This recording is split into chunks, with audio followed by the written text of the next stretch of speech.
Le coup de tocsin. Et je suis très heureuse de retrouver François Coq, analyste politique, ancien directeur de campagne d'Arnaud Montebourg, ancien secrétaire général du Parti de gauche, auteur de Alerte à la souveraineté européenne ou L'impératif démocratique, de la crise de la représentation aux Gilets jaunes ou encore La chimère de Macron contre la souveraineté populaire aux éditions Éric Jamet. Bonjour François Coq. Bonjour Clémence, bonjour à tous. Et merci beaucoup d'être avec nous ce matin. Je ne sais pas si vous l'avez noté, on a un léger décalage. Donc, on va tenter de discuter avec ce petit décalage que nous avons entre nos différents écrans. Vous souhaitiez revenir sur le zombie, comme vous l'appelez, Emmanuel Macron. Pourquoi un zombie ? Parce que Emmanuel Macron revient encore et toujours d'entre les morts de la politique et il est à chaque fois un peu plus effrayant, voyez-vous. Bon, alors, je sais que ça va pas faire plaisir à tout le monde de considérer que Monsieur Macron est en train de ressurgir et que les gens qui sont éclairés, comme les auditeurs de Toxin ou ceux de Fréquence Populaire sur lequel intervient Monsieur Kuzmanovic, tous ces gens-là ont aujourd'hui une grille d'analyse qui leur permet de décrypter l'actualité. Sauf que il y a un rouleau compresseur quand même des médias dominants et on ne peut pas dire qu'il n'a pas d'effet sur le pays réel.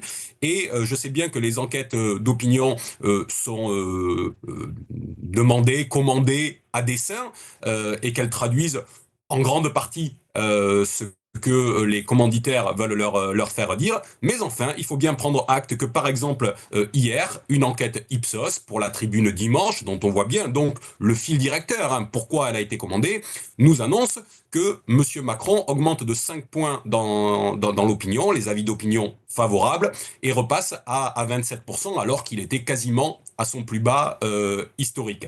Donc, il ne suffit pas de balayer tout cela d'un revers de main en disant que tout cela n'existe pas. Il y a une part malgré tout de réalité là-dedans et de gens qui succombent à ce discours dominant. C'est d'autant plus vrai que on en a l'habitude. Je dis que M. Macron est un zombie parce qu'il est déjà revenu d'entre les morts de la politique. Souvenez-vous, après l'épisode des Gilets jaunes, qui est quand même une césure incroyable, dont on pensait qu'il n'aurait pas dû se relever au regard de ce qu'il avait pratiqué avec le pays, eh bien, la guerre contre le Covid, je mets tous les guillemets qui sont les siens, en réalité, Oui. puisque c'était ces termes à l'époque, Tout à fait. lui ont permis de remonter sur le cheval. Ça a été le cas également au moment de sa deuxième campagne présidentielle, celle de 2022, puisque l'invasion de l'Ukraine à ce moment-là lui a permis de faire en sorte qu'il n'y ait pas de campagne lors de ces élections et lui a permis d'être réélu en annihilant le débat public et démocratique. Et donc, c'est le cas pour la troisième fois aujourd'hui, puisque il utilise à la fois la saturation de l'espace politique et médiatique, chacun en est bien conscient, mais il bénéficie aussi d'une centralité retrouvée au sein de l'exécutif, puisqu'il profite de la grande faiblesse et de l'immobilisme du gouvernement de M. Bayrou, qui finalement est un gouvernement qui n'agit pas. Vous savez, M. Bayrou, c'est l'homme du dire à défaut du faire. Donc comme il n'agit pas, eh bien M. Macron retrouve une forme de centralité au sein de l'exécutif. Et puis, bien évidemment, il utilise ce discours que j'ai évoqué sur la menace existentielle. C'était son intervention télévisée. Et ce, quand bien même, et il faut quand même le noter, il y a des voix discordantes d'analyse qui arrivent à percer le mur médiatique chez les dominants. Je pense notamment à Pierre Lelouch, qui disait que c'était un postulat hautement discutable. Je pense à Hubert Védrine, qui disait qu'il ne voyait pas l'engrenage qui conduirait à une guerre générale. Et je pense encore, et je vais le citer, à Hervé Morin, qui disait que le discours de M. Macron était un discours inutilement et excessivement inquiétant. Oui. Donc j'ai pris là 3 exemples qui balaient le spectre théoriquement de la Macronie, de la social-démocratie à la droite, en passant par le centre. Mais toujours est-il qu'il y a malgré tout une part qu'il faut qu'on intègre dans notre réflexion d'efficacité de ce discours de M. Macron. Bah oui, parce que résultat des comptes aujourd'hui, on a quand même l'impression que d'une certaine manière, je dis bien, Emmanuel Macron est redevenu un acteur de la scène politique nationale. En tout cas, c'est comme ça qu'il souhaite se présenter.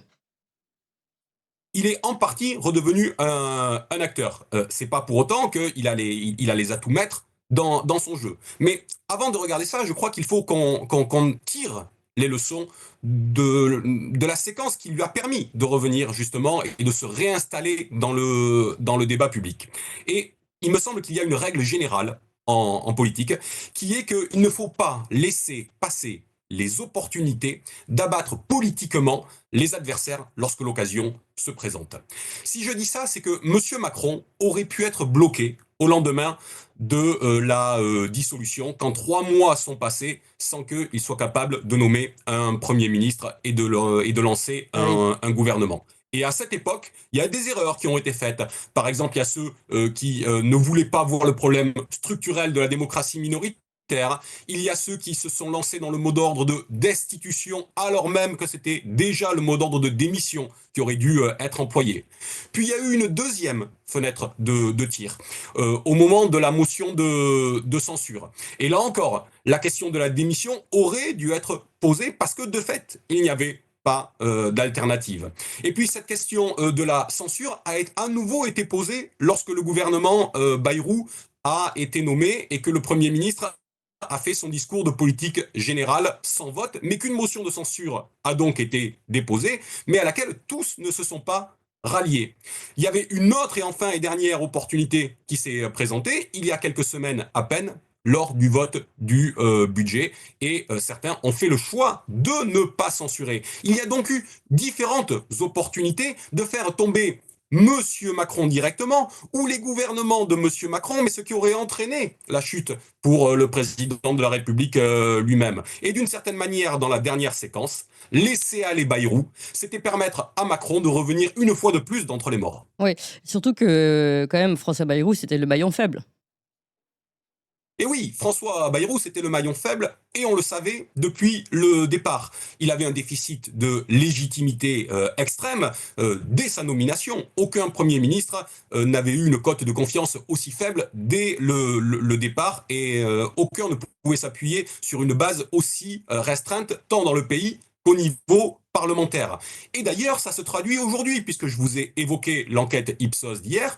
Elle nous montre que si M. Macron gagne quelques points, M. Bayrou, lui, continue à reculer, tombe à 25% à peine d'opinion favorable, et il y a donc ce phénomène d'inversion des courbes, où finalement, M. Bayrou est plus faible encore dans le pays que le président de la République lui-même. Tout ça est bien normal. Monsieur Bayrou paie le prix de son immobilisme parce qu'il ne traite aucune des questions qui sont celles qui sont importantes pour les Français. Malgré l'espèce de raz-de-marée médiatique imposée par Monsieur Macron, qui fait que les crises internationales, c'est quoi, c'est le label qui a été posé là-dessus, fait que 33% des Français aujourd'hui sont inquiets par rapport à cela. Les principales inquiétudes demeurent le pouvoir d'achat pour 46% des Français et les questions relatives à notre système social pour 37% des Français. Or, le gouvernement ne traite pas aujourd'hui ces questions. Le seul débat, vous le savez bien, aujourd'hui qui arrive à chasser la Russie du paysage politico-médiatique, c'est la question des OQTF, dans un espèce de duo tragicomique entre M. Retailleau et M. Bayrou, qui sont les Laurel et Hardy du gouvernement. Et puis enfin, troisième aspect concernant monsieur Bayrou, c'est que les destins, on l'avait compris dès le départ, de M. Macron et de M. Bayrou sont intimement liés, mais que leurs politiques sont intrinsèquement liées également. Vous voyez bien que quand M. Macron dit qu'il faut augmenter le budget de la défense, le porter à 100 milliards d'euros par an, comme dit M. Lecornu, ça va faire une augmentation de 30 milliards d'euros par rapport au plan d'augmentation de 40% qui était déjà envisagé. Tout ça va derrière contraindre les politiques qui devaient être mises en place. Et de fait, le conclave, par exemple, sur les retraites, aujourd'hui est mort-né, puisque celui-ci devait dégager 6 milliards et demi d'économies. On voit bien que si de l'autre côté, il y a des dizaines de milliards d'euros qui doivent être débloqués, tout cela n'a plus de sens. Et cela conduit M. Bayrou aujourd'hui à remettre en cause les règles même de ce conclave sur les retraites, et donc de revenir sur les conquis sociaux qui avaient été gagnés il y a maintenant plusieurs décennies et qui sont les uns et les autres remis en cause à chaque fois. Vous voyez, tout ça pose un problème parce que c'est la politique elle-même derrière qui dévisse par le fait d'avoir laissé aller M. Macron et le fait qu'aujourd'hui, il puisse réimposer son rythme et ses thèmes. Et c'est un problème que face à M. Bayrou, qui est le maillon faible, eh bien aujourd'hui, le meilleur opposant à celui-ci, ce soit M. Édouard Philippe. C'est quand même lui qu'on entend le plus aujourd'hui taper sur le gouvernement, alors que les autres oppositions, finalement, peut-être coupables de leur laisser aller, se font moins entendre là-dessus. Je conclurai en disant qu'en bonne politique, pas en politicaillerie zombie comme je viens de l'évoquer, il faut savoir sortir des bienséances et des injonctions politico-médiatiques qui affirment qu'il y a un prix à payer aux décisions que l'on prend. Certains ont cédé au fait qu'on leur a dit qu'ils gagneraient en respectabilité s'ils ne sanctionnaient pas M. Bayrou, quand ils auraient dû, au contraire, le sanctionner. Moi, je crois qu'on a besoin d'une radicalité sans conflictualité aujourd'hui, alors qu'on veut nous enfermer dans une conflictualité sans radicalité. Eh bien, il faudra savoir sortir de cet étau. Merci beaucoup François Coq pour cette belle analyse politique et on a besoin de véritables politiques, vous l'avez rappelé. Merci encore et je rappelle que vous êtes ancien secrétaire général du Parti de gauche et puis je vais citer votre dernier livre, La chimère de Macron contre la souveraineté populaire aux éditions Éric Jamet. Merci beaucoup. Vous avez aimé cette émission, vous voulez que l'on continue d'exister et de creuser ces sujets. Sachez que nous n'avons ni subvention, ni milliardaires, ni oligarques derrière nous, que nous ne dépendons que de vous. Donc faites un don à toxin-media.fr et encore mieux, faites un don régulier pour que nous continuions d'exister. Merci.